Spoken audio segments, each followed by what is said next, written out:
Maloca y la Embajada de Estados Unidos en Colombia realizaron el pasado martes 10 de septiembre la conferencia El Derecho del Agua, que trató sobre las herramientas legales, el cambio climático, las repercusiones sociales y ambientales que este fenómeno genera en América Latina y en el mundo entero. El evento contó con la participación de la conferencista Ana Serestov de la Asociación Interamericana para la Defensa del Ambiente, AIDA, la presidenta ejecutiva de Maloca, Nora Elizabeth Hoyos, la consejera de Cultura y Prensa, Linda González, de la Embajada de Estados Unidos y público en general.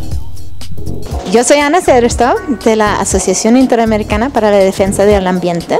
Soy co-directora ejecutiva de AIDA y yo soy científica y estoy aquí en Colombia. La primera cosa que tenemos que hacer para parar el cambio climático, obviamente, es que hay que encontrar un camino para reducir las emisiones, ¿no? Esto es obvio. De hecho, hay dos tipos de emisiones que son importantes y yo digo honestamente que estamos plenamente conscientes que ha sido los Estados Unidos y Europa que han estado generando la gran mayoría de las emisiones. Entonces son estos países que tienen que tomar las acciones más importantes relacionadas al dióxido de carbono.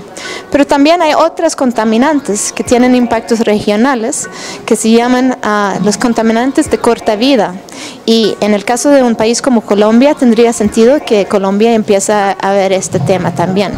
Yo creo que esto es un tema clave para Colombia. Y mi recomendación sería que lo más pronto posible, que se les delimita con la mayor detalle posible los páramos, para que se sabe dónde están los páramos y dónde no están los páramos. Yo entiendo que el Instituto von Humboldt ya ha hecho un muy buen estudio científico sobre este tema y que solamente lo que hace falta es el deseo político para delimitarlos, ¿no? Una vez delimitado, estas zonas deberían estar protegidas de ciertas actividades para que puedan permanecer como reservas de agua. Hay un ejemplo en México en lo cual están trabajando para crear reservas nacionales de agua.